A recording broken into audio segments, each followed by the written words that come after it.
Good morning and welcome to Fat Cow Farm. Peter here. Now we've had a huge amount of people sort of writing into us asking us how our olive trees are going. And I'm just standing in front of one now and they're doing super well.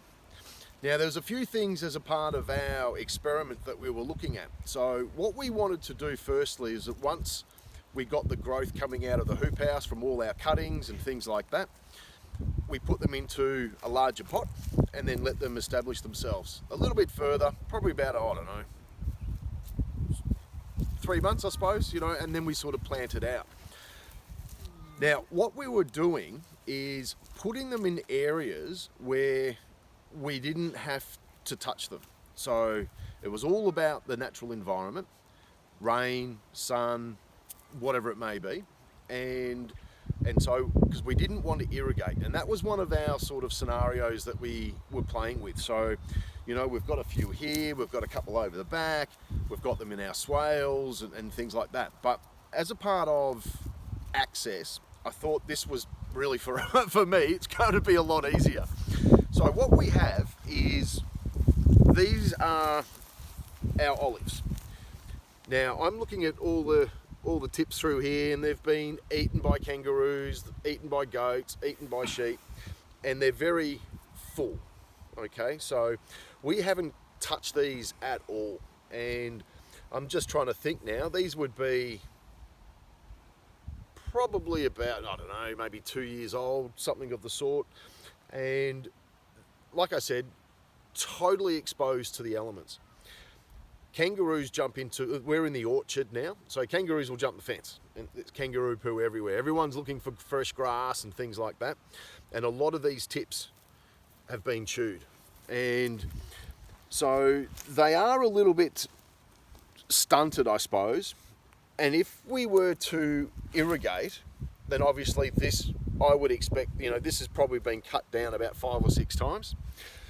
They should be sitting probably sort of like this sort of height, and so based on what we have, I'm a little bit more of the, let's put it into a natural environment, see how it grows, and then propagate from these ones. Now these ones are going to be the tough ones. All right, so we'll have a look at a couple of extras. Some are a little bit bigger, some are a little bit smaller, but as an average, this is sort of the scenario that we've got now.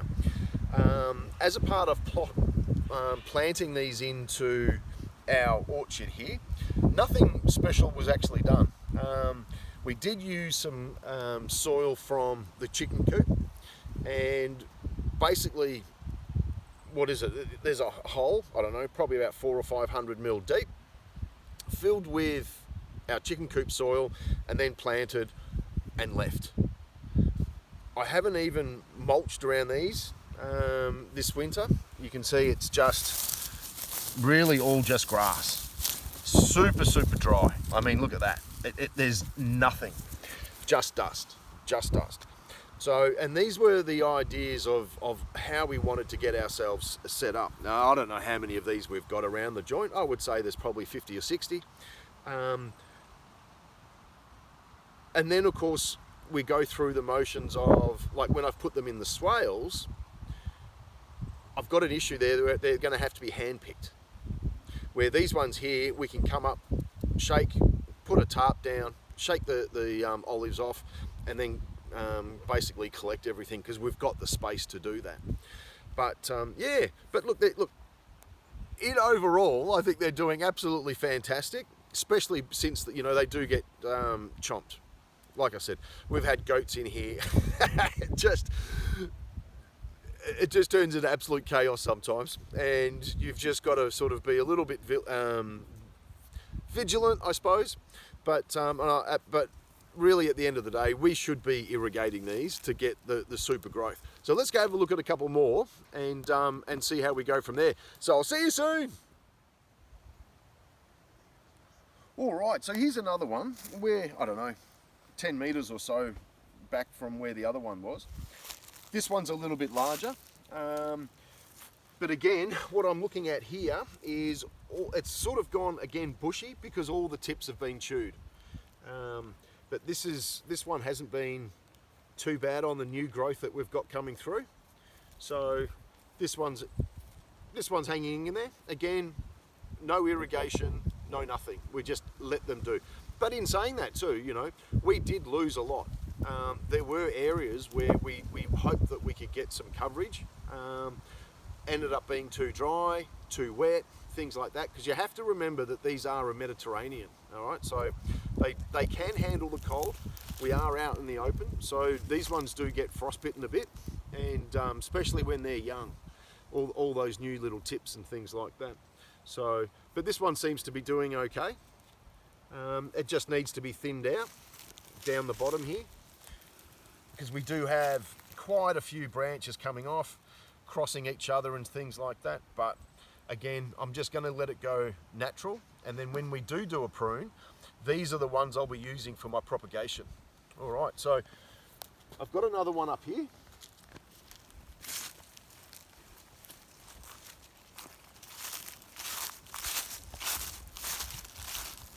This one's been absolutely flogged, obviously, when it was younger, because it's got 1, 2, 3, 4. This one's got 6 major branches coming off the first trunk.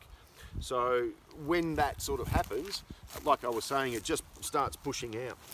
But this one's not doing as well as the others. The leaves are a lot smaller, but again, we'll just see what happens and how it all pans out. Now, I do have some ones on the other side down there in that shaded area, so we'll go have a look at those. Not as much sun, so it's a lot cooler back down there, and the moisture content's a lot higher, but I think it's more the sun that will affect these ones, and I haven't looked at them for quite a while, so we'll go down and check those ones out too. I'll see you soon. All right, so here's another one that's half doing okay. It's quite tall because it's on its main branch there, but every tip has all been chewed. So this is all kangaroos, and I'm looking around here and I've got so much kangaroo poo, it's insane. But I don't think this area is right. This wattle will have to go to give it the sunlight that it needs. And I'm just looking, what have I got here? 1, 2, I've got 4 here, and the kangaroos have smashed those ones too. So we'll have a look at that, but it looks like this one seems to be doing okay. So that would be just a couple of years old, which is a good thing. I'll have a look at this one down here.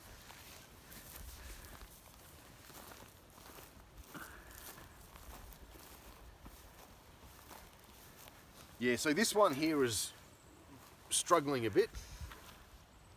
This one's just been stripped. So that's the main trunk that has died.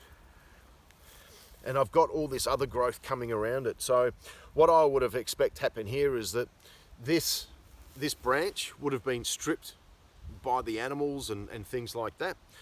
It couldn't photosynthesize, and then basically just shut down. So this is typically what we're finding, is that when you haven't got a control, so to speak, and you're leaving them to the natural environment, this is typically what happens. So, you know, you'll get some great growth, animals will come in, take care of it, it'll then have to reproduce all its sugars and then start to shoot again. And unfortunately, that's just the way it is.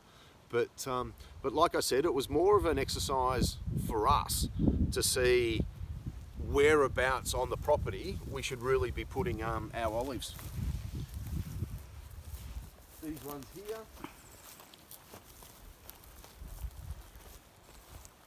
Yep, see, look at this. That's all broken. So that's all snapped. So that's obviously fresh. That someone has come in and there's kangaroo poo everywhere.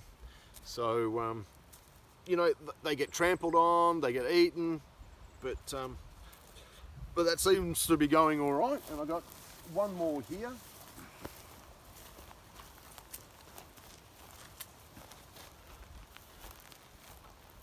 Yeah, all the tips on this one have been chewed out.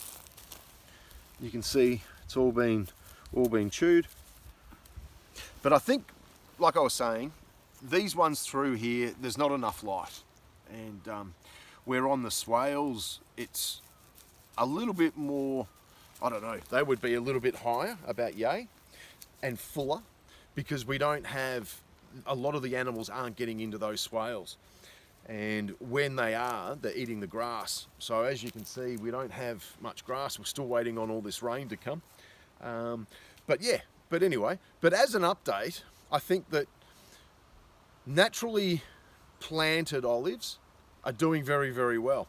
And like I was saying, if you know, with all the ones that are irrigated and looked after and fertilized and really sort of nurtured, I would be expecting to, you know, these guys should be about my height already after about two, you know, probably, I think these are about two years old. So, you know, they would be about yay big. But again, any other questions you have on olives or any other points of interest that you want us to follow up on, send us a message and we're more than happy to get it all sorted out. So all about your olives, getting them from propagation into larger pots and then out into the planted environment. Like and subscribe, and I'll see you soon.